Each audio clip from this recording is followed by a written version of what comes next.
बिस्मिल्लाहिर्रहमानिर्रहीम। तमाम तारीफ़ें अल्लाह ताला के लिए हैं जो तमाम जहानों का पालने वाला है। मैं गवाही देता हूँ कि अल्लाह के सिवा कोई माबूद बरहक नहीं, वो यकता है, इसका कोई शरीक नहीं। और मैं ये भी गवाही देता हूँ कि हमारे नबी सल्लल्लाहु अलैहि वसल्लम अल्लाह के बंदे और रसूल हैं। या अल्लाह इन पर, इनकी आल पर और तमाम सहाबा कराम पर रहमतें और बरकतें नादिल फरमा। अस्सलामु अलैकुम इस्लामिक नॉलेज के प्यारे वीवर, मेरी बहनों और मेरे भाइयों, उम्मीद है आप सब लोग खैरियत से होंगे। आज हम आपके लिए एक ऐसा ख़ास और ज़बरदस्त वजीफ़ा लेकर हाजिर हुए हैं कि जिसको करने से आप अपनी ज़िंदगी में बहुत से मौजे होते देखेंगे। सारी ज़रूरतें बिन मांगे पूरी होंगी, दौलत बारिश की तरह बरसने लगेगी। ये बहुत ही ज़बरदस्त वजीफ़ा है जो मैं आपको बताने जा रहा हूँ। दोस्तों, ज़ोहर की नमाज के बाद इस तस्बीह को पढ़ लें, इंशाअल्लाह पैसों की कमी कभी न आएगी।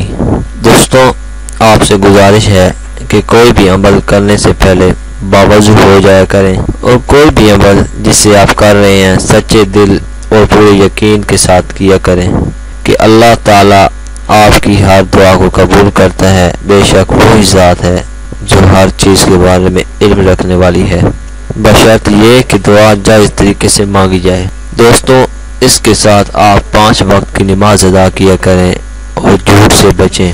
ये ना हो कि आप खताएं करते जाएं और माफ़ी मांगते रहें।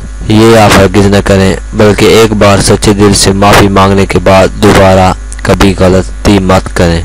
दोस्तों, अमल का तरीका आपने करना ये है कि नमाज ज़ोहर अदा करने के बाद अव्वल व आखिर 11 मरतबा आपने दुरूद शरीफ पढ़ना है। इसके बाद आपने, यानी कि इसके दरमियान में आपने अल्लाह तबारक व तआला का ये नाम या बसीरो एक तस्बीह पढ़नी है।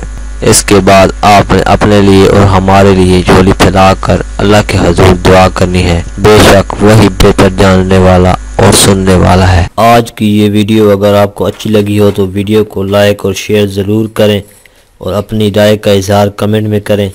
आपसे गुजारिश है कि अगर आपने अभी तक हमारे चैनल को सब्सक्राइब नहीं किया तो आप कर लें और साथ में दिए गए बेल के बटन को ज़रूर प्रेस करें ताकि नए आने वाली हर वीडियो का नोटिफिकेशन आपको वक्त पर मिलता रहे। शुक्रिया।